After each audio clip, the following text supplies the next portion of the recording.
Hello guys, welcome back to our channel science lovers. इस video में मैं आपके साथ क्लास 10th का चैप्टर नंबर 2 साइंस का जो है कि एसिड्स बेसिस एंड सॉल्ट्स वो रिवाइज करने वाले हैं। इसकी पीडीएफ की लिंक मैं आपको डिस्क्रिप्शन में दे दूंगा, आप वहाँ से इसे इजीली डाउनलोड कर सकते हैं। ये मैंने इसके शॉर्ट नोट्स बनाए हैं हैंड रिटन, तो आप इसे डिस्क्रिप्शन से डाउनलोड कर सकते हैं। So let's get started. इसमें पहला पॉइंट है वो है कि ओल्फैक्टरी इंडिकेटर की डेफिनेशन। ओल्फैक्टरी इंडिकेशन की डेफिनेशन है कि such indicators which change smell when attacked by acids और बेसिस, यानी कि कुछ ऐसे इंडिकेटर्स जो अपनी जो स्मेल होती है वो बदल लेते हैं जब उनके ऊपर हम एसिड या बेस का रिएक्शन कराते हैं। जैसे फॉर एग्जांपल यहाँ पे हमने मिथाइल ऑरेंज लिया। ये यहाँ पे मिथाइल ऑरेंज का ये जो मिथाइल ऑरेंज होता है ये होता है सिंपल इंडिकेटर। लेकिन जब हम बात करते हैं हम चॉप्ड ऑनियंस की, ऑनियन होता है हमारा एक ओल्फैक्टरी इंडिकेटर। वो जब हम उसे बेस के ऊपर डालते हैं तो उसका जो स्मेल है वो चेंज हो जाती है, वो डिफरेंट टाइप की होती है। और जब हम उसे एसिड के ऊपर डालते हैं तो उसकी स्मेल चेंज हो जाती है, वो कुछ डिफरेंट टाइप की हो जाती है। तो इससे हमें ये पता लगता है कि जो हमारा जो ऑनियन है वो एक तरह का ओल्फैक्टरी इंडिकेटर है। लेकिन जो मिथाइल ऑरेंज है वो हमारा सिंपल इंडिकेटर है। जैसे फॉर एग्जांपल जो मिथाइल ऑरेंज होता है वो न्यूट्रल सॉल्यूशन के ऊपर डाला जाए तो वो ऑरेंज का ऑरेंज ही रहता है। अगर वो एसिडिक सॉल्यूशन के ऊपर डाला जाए तो वो रेड हो जाता है, और अगर वो बेस के ऊपर डाला जाए तो वो हो जाता है येलो। इसमें अगली पॉइंट है कि how acids and metal react with each other, यानी कि जो हमारे एसिड्स और मेटल्स होते हैं वो अपने आप में कैसे रिएक्ट करते हैं उसके बारे में हम पढ़ेंगे। यहाँ पे जो एक एसिड होता है यहाँ वो बेसिकली होता है एक नेगेटिव, वो एक नेगेटिव एलिमेंट होता है। और जो मेटल होता है उसको हम मान के चलते हैं पॉजिटिव। असली में होता नहीं है, हम इसे वैसे ही मान के चल रहे हैं। ऐसा कुछ नहीं है कि ऐसे एसिड माइनस होगा या फिर मेटल प्लस होगा, हम इसे वैसे ही मान के चल रहे हैं। और जो सोल्ट होता है वो होता है इन दोनों का कॉम्बिनेशन, यानी कि प्लस माइनस का कॉम्बिनेशन। और इनमें से निकलती है हाइड्रोजन गैस। यानी कि कहने का मतलब है जब हम एक एसिड को मेटल के साथ रिएक्ट करवाएंगे तो एक सोल्ट बनेगा और एक हाइड्रोजन गैस बनेगी। और एसिड का जो नेगेटिव पार्ट होगा वो सोल्ट में जाएगा, और मेटल का पॉजिटिव पार्ट होगा वो सोल्ट में जाएगा। और सोल्ट होता है अपना जो कोई भी नेगेटिव पॉजिटिव जब मिल जाते हैं तब उसे बोल देते हैं सोल्ट, नेगेटिव पॉजिटिव पार्ट्स। और साथ में निकलेगी हाइड्रोजन गैस। फॉर एग्जांपल यहाँ पे हमने HCl लिया है। HCl, H यहाँ पे पॉजिटिव है, Cl यहाँ पे नेगेटिव है, और Zn यहाँ पे पॉजिटिव है। जैसे कि हमने देखा कि मेटल का जो पॉजिटिव पार्ट होगा वो वहाँ पे जाएगा, यानी कि यहाँ पे Zn पॉजिटिव है इसलिए जो सोल्ट बनेगा वो Zn से बनेगा। और यहाँ पे जो Cl है, हमने पहले देखा कि जो एसिड का नेगेटिव पार्ट जाता है सोल्ट के अंदर, इसलिए जो HCl का नेगेटिव पार्ट है यानी कि क्लोरीन वो जाएगा सोल्ट के अंदर, इसलिए जो सोल्ट बनेगा वो बन जाएगा हमारा ZnCl2 यानी कि जिंक क्लोराइड। साथ में निकलेगी हमारी हाइड्रोजन गैस। ये होता है एसिड और मेटल का सिंपल सा रिएक्शन, इसे आप याद कर लीजिए, यानी कि acid plus metal gives us salt plus hydrogen gas. हमारा अगला रिएक्शन होता है acid plus metal carbonate plus और मेटल हाइड्रोजन कार्बोनेट का। यानी कि जब हम किसी एसिड को मेटल कार्बोनेट या फिर मेटल हाइड्रोजन कार्बोनेट के साथ रिएक्ट करवाते हैं तो हमारे पास क्या प्रोडक्ट आते हैं, इसके बारे में हम जानेंगे इस पॉइंट में, थर्ड पॉइंट में। हमने पहले ही देखा कि जो एसिड का नेगेटिव पार्ट होता है वो सोल्ट के अंदर जाएगा, और जो हमारे मेटल्स होते हैं उनका पॉजिटिव पार्ट जाएगा सोल्ट के अंदर। ये सेम हमारे मेटल कार्बोनेट्स के अंदर भी होता है। जो मेटल कार्बोनेट का पॉजिटिव पार्ट होता है वो भी सोल्ट के अंदर ही जाता है। इसीलिए जो रिएक्शन बना वो होता है एसिड प्लस मेटल कार्बोनेट और metal hydrogen carbonate gives us salt plus CO2 plus H2O। हम यहाँ पे इसे एक एग्जांपल के थ्रू समझते हैं। जैसे फॉर एग्जांपल हमने एक एसिड लिया सल्फ्यूरिक एसिड, सल्फ्यूरिक एसिड मतलब कि H2SO4, और साथ में हमने एक मेटल कार्बोनेट लिया, मेटल कार्बोनेट या फिर हम मेटल हाइड्रोजन कार्बोनेट भी ले सकते हैं। जैसे फॉर एग्जांपल हमने यहाँ पे एक मेटल हाइड्रोजन कार्बोनेट लिया है ZnHCO3, इसको हम बोलेंगे जिंक हाइड्रोजन कार्बोनेट। जब हम इन दोनों को रिएक्ट करवाते हैं तब जो हमारे जो प्रोडक्ट्स बनते हैं वो होते हैं ZnSO4 plus CO2 plus H2O। यानी कि जो CO2 और H2O हैं ये तो हमारे होएंगे ही होएंगे जब हम मेटल कार्बोनेट और मेटल हाइड्रोजन कार्बोनेट को एसिड के साथ रिएक्ट करवाएंगे। तो हमें यहाँ पे देखा कि जो हमारा जो मेटल कार्बोनेट है यानी कि ZnHCO3, उसका जो पॉजिटिव पार्ट है, हमने देखा जो मेटल होता है वो पॉजिटिव होता है, इसीलिए जो हमारा जो ये मेटल है Zn, ये चला जाएगा सोल्ट के अंदर, यानी कि सोल्ट के अंदर ये Zn है ये चला जाएगा। और हमारा जो ये एसिड है इसका नेगेटिव पार्ट है, नेगेटिव पार्ट हमेशा पीछे होता है, और इस एसिड में पीछे वाला पार्ट है SO4, इसलिए जो हमारा SO4 है वो चलाया जाएगा सोल्ट के अंदर। इसलिए जो सोल्ट बनेगा वो बनेगा हमारा Zn और SO4 का मिक्सचर जो होगा ZnSO4, और साथ में निकलेगी कार्बन डाइऑक्साइड और वाटर। ये दोनों तो निकलेंगे ही निकलेंगे, ये मैंने आपको पहले बता दिया। इसलिए आप इस इक्वेशन को ध्यान से समझ लीजिए कि जब कभी भी हम एसिड और मेटल कार्बोनेट को या फिर मेटल हाइड्रोजन कार्बोनेट को एक साथ रिएक्ट करवाते हैं, तब हमारे पास जो प्रोडक्ट्स आते हैं वो होते हैं salt plus carbon dioxide plus hydrogen plus water. ये जो H2 है ये वाटर है। यहाँ पे जो हमारा अगला रिएक्शन है ये काफ़ी हम फेमिलियर रिएक्शन है हम इसके साथ, एसिड और बेस का रिएक्शन। हमने पहले यहाँ पे एसिड के साथ मेटल या फिर मेटल कार्बोनेट के रिएक्ट करवाया था, लेकिन हम इसमें हम एसिड और बेस को दोनों में आपस में ही रिएक्ट करवा देंगे। जैसे कि हमने यहाँ पे देखा कि जो एसिड होता है उसका नेगेटिव पार्ट जाता है, और अभी यहाँ पे एक और बात ध्यान रखिए कि जो बेस होता है बेस का भी पॉजिटिव पार्ट जाता है सोल्ट के अंदर, और एसिड का नेगेटिव तो हमने पहले पढ़ लिया, और मेटल का पॉजिटिव, यानी कि मेटल और बेस का दोनों का जो पार्ट आगे जाता है सोल्ट में वो होता है पॉजिटिव, और एसिड का जाता है negative. I hope you understand. तो यहाँ पे ये इस रिएक्शन को हम न्यूट्रलाइजेशन रिएक्शन भी करते हैं कहते हैं, क्योंकि ये एक दूसरे को जो इफेक्ट होते हैं उसको न्यूट्रलाइज कर लेते हैं। न्यूट्रलाइज मतलब कि जो उनका इफेक्ट है दोनों का वो जीरो पे ले आते हैं, और इससे हमें एक इक्वेशन बनती है वो होती है acid plus base gives us salt plus water. यानी कि जब कभी भी हम एसिड और बेस को आपस में रिएक्ट करवाएंगे तो हमारे पास जो प्रोडक्ट्स आएंगे वो होंगे सॉल्ट प्लस वाटर। तो हम इसे एक एग्जांपल के थ्रू समझते हैं। काफ़ी कॉमन एग्जांपल है हमारी ये H2SO4 प्लस NaOH, यानी कि जब कभी भी हम सल्फ्यूरिक एसिड और सोडियम हाइड्रोक्साइड होता है हमारा एक बेस, उन दोनों को जब कभी भी हम रिएक्ट करवाएंगे तो हमारी इक्वेशन क्या बनेगी।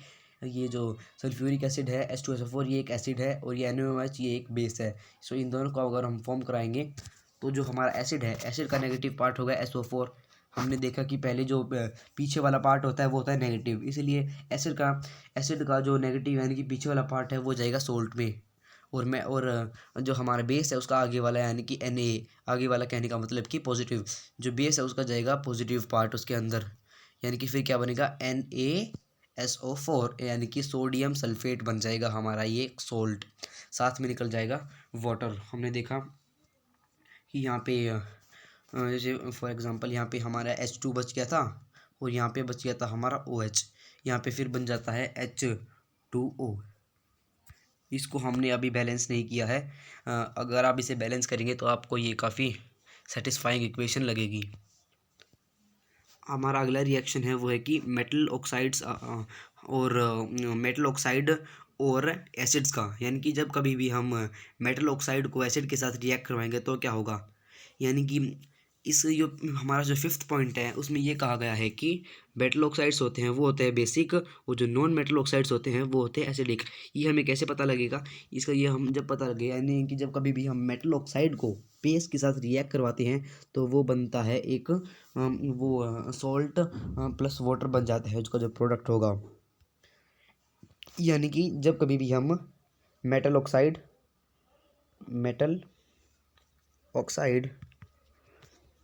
प्लस एसिड करते हैं, जब कभी भी हम मेटल ऑक्साइड और एसिड को एक साथ रिएक्ट करवाते हैं तो हमारे जो प्रोडक्ट्स होंगे वो होते हैं सॉल्ट प्लस H2O।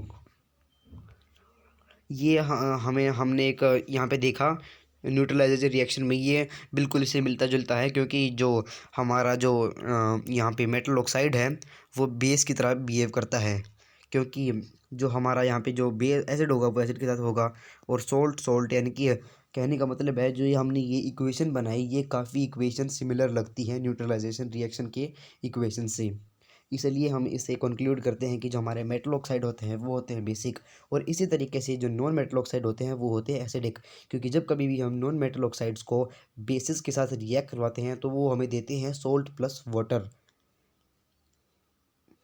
हमारा जो अगला पॉइंट है 6.2 है एसिड और वाटर का दोनों का रिएक्शन। हम इसमें इस चैप्टर में बेसिकली रिएक्शंस ही पढ़ेंगे सभी चीज़ों के आपस में।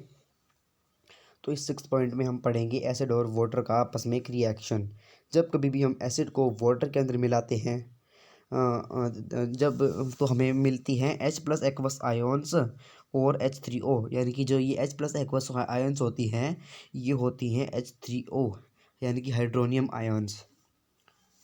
आप ये हमेशा याद रखिए कि हम हमेशा एसिड को वाटर के अंदर मिलाते हैं ना कि वाटर को एसिड के अंदर। जब कभी भी हम वाटर को एसिड के अंदर मिला देते हैं तो वो काफ़ी एक्सप्लोजिव हो सकता है, इसलिए हम हमेशा एसिड को वाटर के अंदर मिला देते हैं ताकि जो वाटर जो होता है वो अपने टेम्परेचर से वहाँ के जो टेम्परेचर है उसको यानी कि उसका लोअर डाउन कर देता है टेम्परेचर वो, और एक्सप्लोजन से बचा लेता है।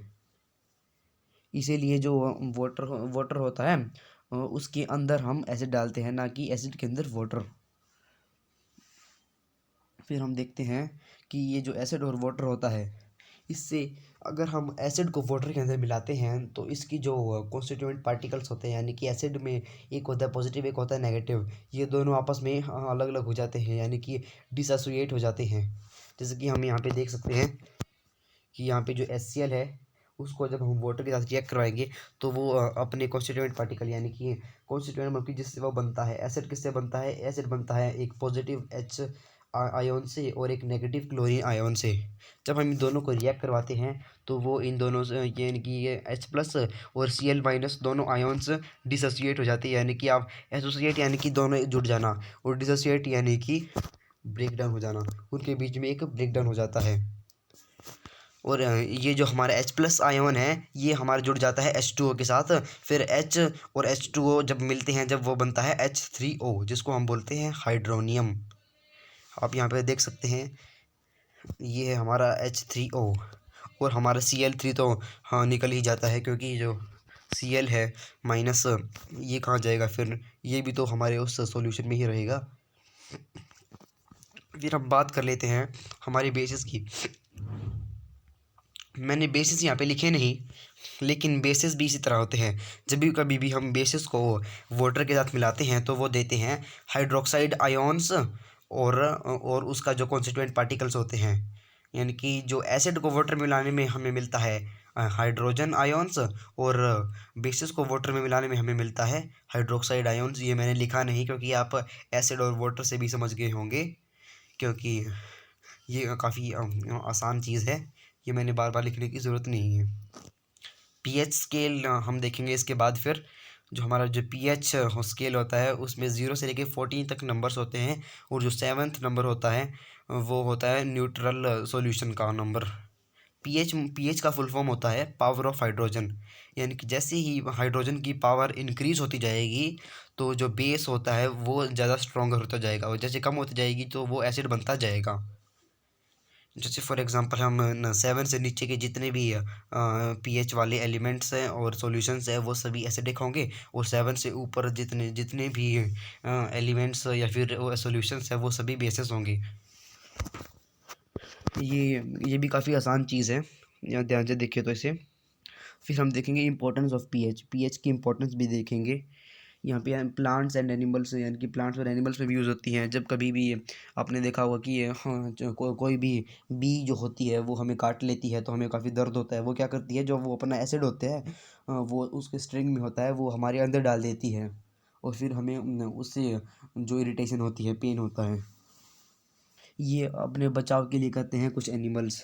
फिर होता है सोइल का जो पीएच होता है वो भी काफ़ी मेंटेन होता है, यानी कि जो पौधे होते हैं वो उसके जो उसी सोइल पे उगते हैं जिस पे एक सफिशिएंट पीएच वाला जो सोइल होगा वो मिलेगी उसी जगह। अगर अगला है डाइजेस्टिव सिस्टम। हमारा जो डाइजेस्टिव सिस्टम है उसमें भी पीएच का काफ़ी इंपॉर्टेंस है क्योंकि कुछ सब्सटेंसेस को ब्रेक डाउन करने के लिए हमारा जो स्टमक है वो एसिड प्रोड्यूस करता है ताकि वो सब्सटेंस ब्रेक डाउन हो जाए। इसलिए जो हमारा स्टमक है वो HCl जो हमारा हाइड्रोक्लोरीन होता है वो एसिड प्रोड्यूस करती है।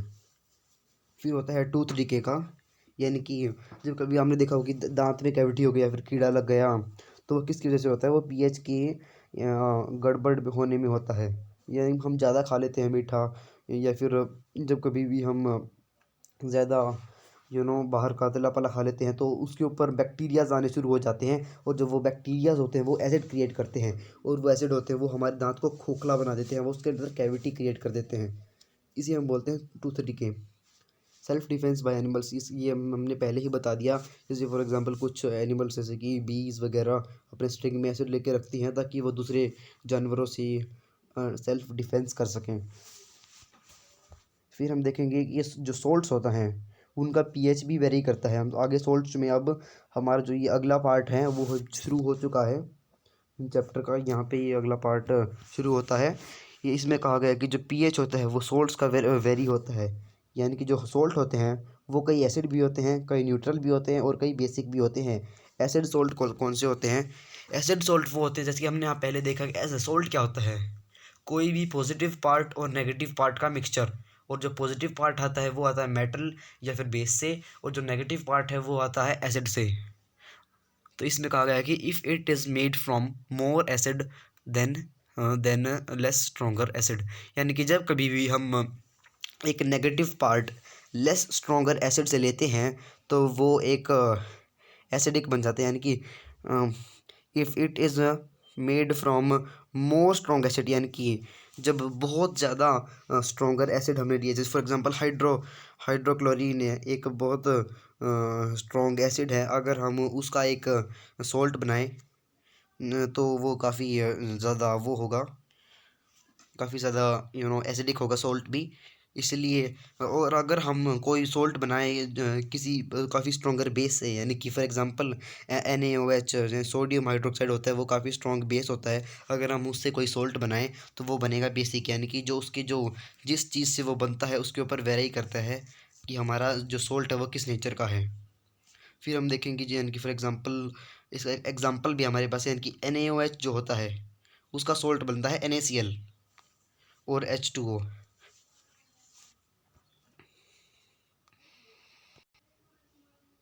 फिर हम देखेंगे कि जो NaOH होता है वो कैसे बनता है। NaOH जो होता है वो हमारा होता है सोडियम हाइड्रोक्साइड। यानी कि जो सोडियम हाइड्रोक्साइड होता है वो सब कैसे बनते हैं, ये सभी चीज़ें हम मैं आपको बता दूँ। ये सभी चीज़ें हमारे जो कॉमन सॉल्ट यानी कि NaCl, हमारा जो टेबल सॉल्ट होता है उसी से बनती हैं। जो हमारा NaCl होता है उसको हम वाटर में मिला दें, यानी कि एक नमक वाला सॉल्यूशन तैयार कर लें और उसके अंदर हम इलेक्ट्रिसिटी पास कराएं तो वो हमें देती है NaOH plus Cl2 plus H2 gas. ये जो हमारे Cl2 और H2 हैं ये हमारी गैसेस हैं, और ये जो NaOH है ये हमारा सॉलिड है। यानी कि जब कभी भी हम इस सॉल्ट सॉल्यूशन के अंदर इलेक्ट्रिसिटी पास करवाएंगे तो वो हमारा एक NaOH फॉर्म हो जाएगा। हमारी जो Cl2 है वो हमारा होगा एनोड की तरफ, यानी कि एनोड से निकलेगी Cl2 गैस, और कैथोड से निकलेगी H2 यानी कि हाइड्रोजन गैस, और साथ में बचेगा NaOH यानी कि सोडियम हाइड्रोक्साइड। इसको हम बोलते हैं क्लोर एल्कली प्रोसेस, क्योंकि इसमें क्लोरीन और एल्कली यानी कि हमारा जो बेस होते हैं उसको इजीली मिक्सर होते हैं। जैसे फॉर एग्जांपल हमने यहाँ पे देखा कि जो हमारे जो प्रोडक्ट्स हैं इसमें होता है NaOH होता है वो एक एल्कली होता है, एल्कली। और हमने यहाँ पे देखा कि जो Cl2 वो होता है क्लोरीन, यानी कि यहाँ पे क्लोर एल्कली बन गया ना यहाँ पे, इसलिए इस प्रोसेस को बोलते हैं हम क्लोर एल्कली प्रोसेस। यहाँ पे हम देख सकते हैं। फिर हम देखेंगे इन सभी चीज़ों का यूज़, यानी कि Cl2 H2 और NaOH का यूज़। ये मैंने यहाँ पे देख लिए हैं, यहाँ पे देख सकते हैं आप, ये इन सर्कल्स में आप यहाँ पे इनके यूज़ देख सकते हैं। हम पहले सबसे पहले शुरुआत करते हैं Cl2 यानी कि क्लोरीन गैस की। हमने देखा होगा कि स्विमिंग पूल्स में या फिर किसी ये आप कभी भी स्विमिंग पूल में जाए तो वहाँ पे वो बहुत सारे लिक्विड जो चीज़ होती है, कोई पानी सा होता है, वो स्विमिंग पूल्स के अंदर डालते हैं। वो इसलिए डालते हैं ताकि वो एक Cl2 गैस होती है बेसिकली, यानी कि वो क्लोरीन गैस होती है लिक्विड फॉर्म में। वो उसे पूल्स के अंदर डालते हैं ताकि जो वहाँ का जो वो वाटर है वो प्योरीफाई हो सके। इसे वेस्ट के ट्रीटमेंट में भी यूज़ लिया जाता है। वेस्ट वाटर जो होता है उसको अगर हम ट्रीट करें तो उसमें Cl2 का काफ़ी यूज़ होता है। PVC यानी कि पाइप्स होती है जो हमारी PVC, उसमें बनाने के लिए भी Cl2 का यूज़ होता है। ये एक तरह से डिसइंफेक्टेंट भी है, यानी कि इन्फेक्शंस को भगाने में या फिर वाटर को डिसइंफेक्ट करने में भी यूज़ होता है। CFC बल्ब्स आपने देखे होंगे, उनमें भी ये काफ़ी यूज़ होता है, और पेस्टिसाइड्स में भी इनका काफ़ी यूज़ होता है। इनके आप 3-3 यूसेस अगर याद कर लें तो वो भी काफ़ी होगा। फिर हम देखते हैं हाइड्रोजन गैस के यूजेस। हाइड्रोजन गैस काफ़ी एक अच्छा फ्यूल है, इसलिए हम शुरुआत करते हैं फ्यूल से ही। हाइड्रोजन गैस एक फ्यूल है, इसलिए इसे यूज़ किया जाता है एक फ्यूल के रूप में। फिर हम देखेंगे कि यहाँ पे हम देखें कि इसे माइक्रो ऑर्गेनिजम्स को मारने में भी काफ़ी यूज़फुल होता है। और जो हमारे फर्टिलाइज़र में अमोनिया जो बनता है वो भी इसी से बनता है, C2 गैस से, H2 gas, sorry, hydrogen gas से। फिर हम देखेंगे सोडियम हाइड्रोक्साइड के यूजेस। ये होता है डीग्रीजिंग, यानी कि हम किसी भी एलिमेंट को डीग्रीज, यानी कि ग्रीज यानी कि उसे चिकना करना, डीग्रीज यानी कि उसे खुरदरा, यानी कि उसे रफ चीज़ बनाना, यानी कि डीग्रीजिंग में भी उसे काम आता है। सोप्स के और डिटर्जेंट्स के अंदर भी इसे काफ़ी यूज़ होता है, और इससे हमारे पेपर भी बनते हैं। ये होते हैं हमारे यूजेस ऑफ सोडियम हाइड्रोक्साइड। हम बढ़ते हैं हमारे सेकंड और आखिरी पेज पे। इस पे हम दिया गया है कि जो हमारा जो ब्लीचिंग पाउडर होता है वो कैसे बनता है। यहाँ पे जो ब्लीचिंग पाउडर है हमारा, उसका जो केमिकल फॉर्मूला होता है वो होता है CaOCl2। ये होता है हमारा ब्लीचिंग पाउडर का फॉर्मूला। ये जो हमारा जो ब्लीचिंग पाउडर है ये बनता है ड्राई स्लेक्ट लाइम और क्लोरीन गैस को मिलाने से। ये काफ़ी आसान प्रोसेस है। यहाँ पे अगर हम देखें जो ड्राई स्लेक्ट लाइम होता है वो होता है हमारा कैल्शियम हाइड्रोक्साइड, और उसको अगर हम क्लोरीन गैस में डालें, यानी कि जो हमारा जो अगर हम एक बीकर में CaOH यानी कि ड्राई सेलेक्ट लाइम ले, CaOH2 ले,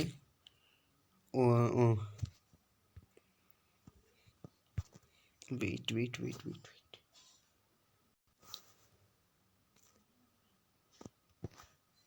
यानी कि अगर हम एक बीकर में ये जो सब्सटेंस है ये ले, यानी कि CaOH2, और इसके अंदर हम डाल दें क्लोरीन गैस, तो हमारे जो सब्सटेंस हो गए वो बनेंगे CaOCl2 और H2O, यानी कि वाटर। जो CaOCl2 होगा वो होगा हमारा ब्लीचिंग पाउडर, और जो हमारा H2 होगा वो होगा वाटर। यानी कि जब कभी भी हम ड्राई स्लेक्ट लाइम को क्लोरीन गैस के अंदर मिला देते हैं तो वो बनता है ब्लीचिंग पाउडर और H2O, यानी कि वाटर। फिर हम देखेंगे कि इसके यूजेस क्या होते हैं। ब्लीचिंग पाउडर जो नाम से पता लगता है, जब कभी हम कपड़े को या फिर लिनन के कपड़े को ब्लीच करते हैं तो उसे काम आता है। ऑक्सीडाइजिंग एजेंट भी है, कि आप इसे देख सकते हैं। इसके जो एलिमेंट है, यानी कि इसके जो फॉर्मूला है उसके अंदर O आ रहा है, और जिस भी एलिमेंट में O आ रहा है इसका मतलब कि उसके अंदर ऑक्सीजन है, और हम उसके ऑक्सीजन किसी और को देकर किसी और सब्सटेंस को ऑक्सीडाइज भी कर देते हैं, इसलिए जो ये ऑक्सीडाइजिंग एजेंट भी है। It makes drinking water free from germs, यानी कि जो ड्रिंकिंग वाटर होता है उसे जर्म्स से छुटकारा मिला देता है ये ब्लीचिंग पाउडर जो होता है। काफ़ी आसान चीज़ है ये। हमारा जो बेकिंग सोडा है हम डेली लाइफ में यूज़ करते हैं, इसके बारे में हम पढ़ेंगे अब। हमारा जो बेकिंग सोडा होता है उसका जो केमिकल फॉर्मूला होता है वो होता है NaHCO3। हमने पहले देखा HCO3 का मतलब होता है हाइड्रोजन कार्बोनेट, और Na मतलब कि सोडियम, इसलिए हम इसको सोडियम हाइड्रोजन कार्बोनेट या फिर सोडियम बाइकार्बोनेट भी बोल सकते हैं। ये भी काफ़ी आसान है अगर भी इस ध्यान से पढ़े तो। इसमें बेसिकली होता है कि हम नमक होता है जो हमारा कॉमन सॉल्ट NaCl, उसके अंदर अगर हम डाल दें H2 यानी कि वाटर, अगर हम कॉमन सॉल्ट को वाटर के अंदर मिक्स कर दें और उसके अंदर मिक्स कर दें हम कार्बन डाइऑक्साइड गैस और NH3 यानी कि अमोनिया गैस, अगर हम इन चारों चीज़ों को आपस में मिक्स कर दें तो हमें एक इक्वेशन बनेगी। वो इक्वेशन होगी हमारी जो NH3 है उसके अंदर यहाँ से एक हाइड्रोजन है वो उसके अंदर मिल जाएगी, और वो फिर बनेगी NH4, और ये इसका जो एक Cl है वो ले जाएगी, यानी कि ये इन चीज़ों से एक चीज़ बनेगी NH4Cl, यानी कि अमोनियम क्लोराइड। ये एक सब्लिमेबल सब्सटेंस होता है, इससे बनेगी, और जितने भी बचे कुछ जो हमारे जो बच गए वे आपस में मिल जाएंगे, यानी कि NaHCO3 भी आपस में मिल जाएंगे। जब देखेंगे आप यानी कि CO2 है, जब जहाँ पर भी, तो वहाँ पे CO3 तो बनेगा ही बनेगा। इसलिए ओ और कहाँ पे है, यहाँ पे है O, यानी कि ये जो CO2 है ये CO3 बन जाएगा, CO3 बन जाएगा। और यहाँ से जो Na है, Na ये भी ये ले लेगा और फिर ये बनेगा NaHCO3। यहाँ से कहीं से ये कैसे ले लेगा और फिर बन जाएगा NaHCO3। ये थी हमारी इक्वेशन बेकिंग सोडा को बनाने की, इसे आप याद कर सकते हैं इजीली। फिर हम आगे देखें कि जब ये बेक हो जाते हैं, यानी कि जब इसको हम हीट करते हैं, जैसे गर्म करते हैं, तो क्या होता है, यानी कि इतने जो पकौड़ाज होते हैं उनको इतना क्रिस्पी और टेस्टी कैसे बनाता है, वो हम यहाँ पे देखेंगे। यहाँ पे आप देख सकते हैं कि जो ट्रायंगल है यहाँ पे, उसका मतलब होता है हीट करना, यानी कि जब कभी यहाँ पे ट्रायंगल दिख जाए उसका मतलब होता है किसी सब्सटेंस को हीट करना। और जब कभी भी हम जो बेकिंग सोडा है उसको हीट करते हैं तो हमारे पास आता है सोडियम कार्बोनेट, यानी कि Na2CO3 और H2O और CO2 गैस, यानी कि जो H2O वाटर होता है वो उसमें से निकल जाता है और CO2 गैस वो आ जाती है बाहर। यानी कि जैसे ही CO2 गैस उसके अंदर से बाहर आ जाती है तो वो पकौड़ाज और चीज़ें फ्लफ़ी बन जाती हैं और काफ़ी टेस्टी और क्रिस्पी लगती है वो चीज़ें। फिर हम देखेंगे यूजेस ऑफ बेकिंग सोडा। हमने काफ़ी पहले चीज़ों का यूज़ देखा, हम देखेंगे अब हम बेकिंग सोडा का यूज़। ये होता है फॉर मेकिंग बेकिंग पाउडर। फिर यहाँ पे हम देखेंगे कि हम ये ब्रेड और केक को राइस कराने में भी काम आता है। जो हमारा ये बेकिंग सोडा होता है ये फर्मेंटेशन के ही सिमिलर है, क्योंकि जो हमारा फर्मेंटेशन होता है वो भी इसी तरह का प्रोसेस होता है। इसमें जो यीस्ट होती है वो भी जो CO2 गैस को बाहर निकाल कर एक ब्रेड या फिर केक को राइस करा देती है। इसीलिए जो हमारा जो बेकिंग सोडा का जो ये रिएक्शन है ये काफ़ी सिमिलर होता है फर्मेंटेशन से। ये एक एंटासिड भी होता है। एंटासिड यानी कि इसे हम बोल सकते हैं एक बेस, एक तरह का बेस भी होता है जो कि एसिड के खिलाफ इसका एसिड के जो इफेक्ट है उसको न्यूट्रलाइज करने में काम आता है, यानी एक बेस होता है ये, इसको हम एंटासिड भी बोल सकते हैं। फिर हम देखेंगे कि यहाँ पे सोडा एसिड फायर एक्सटिंग्विशर के बारे में, यानी कि जब कभी भी हम एक ये जो सोडा होता है बेकिंग सोडा का, इसको अगर हम उसके अंदर मिला दें एसिड के अंदर, तो हमें मिलते हैं ये तीन चीज़ें, H2O, CO2 गैस और NaCl, यानी कि हमारा कॉमन सॉल्ट। जो हमारी जो CO2 गैस होती है ये काफ़ी इम्पोर्टेंट होती है एक्सटिंग्विश करने में फायर को। जब कभी भी हम किसी वो एक्सटिंग्विशर होता है उसके अंदर उसकी अगर हम नोज़ल खींचते हैं तो उसके अंदर जो एसिड होता है, एसिड की बोतल वो गिर जाती है और उसके अंदर से कार्बन डाइऑक्साइड गैस आनी शुरू हो जाती है और उससे एक्सटिंग्विश कर देती है फायर को।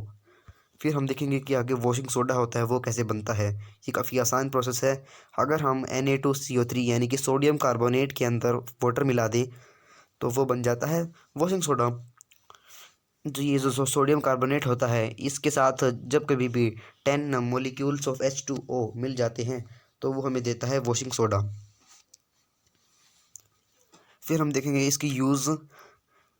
पहले हम जान लेते हैं इसका जो जो इसकी प्रॉपर्टीज़ होती हैं वो कैसी होती हैं। इसकी जो केमिकल प्रॉपर्टीज़ होती हैं वो होती है कि जो हमारा जो सोडियम कार्बोनेट है उसकी यानी कि डॉट आप देख पा रहे होगे, यहाँ पे एक छोटा सा डॉट है यहाँ पे एक, ये होता है यानी इसका मतलब है यानी कि जो सोडियम कार्बोनेट है उसके साथ ये अटैच्ड है 10 H2O मोलिक्यूल्स, यानी कि एक H2O मोलिक्यूल होगा। जैसे फॉर एग्जांपल यहाँ पे H है और यहाँ पे एक और H है और यहाँ पे है O, और ये दोनों ये मिले हुए हैं, यानी कि ये जो एक मोलिक्यूल होगा H2O का, ऐसे ऐसे मल्टीप्लाई बाय 10, यानी कि ऐसे ऐसे 10 जो मोलिक्यूल्स होंगे वो जुड़ जाते हैं Na2CO3, यानी कि Na2CO3 यानी सोडियम कार्बोनेट के साथ, तो वो हमें देते हैं वॉशिंग सोडा। वॉशिंग सोडा का ये फॉर्मूला होता है केमिकल।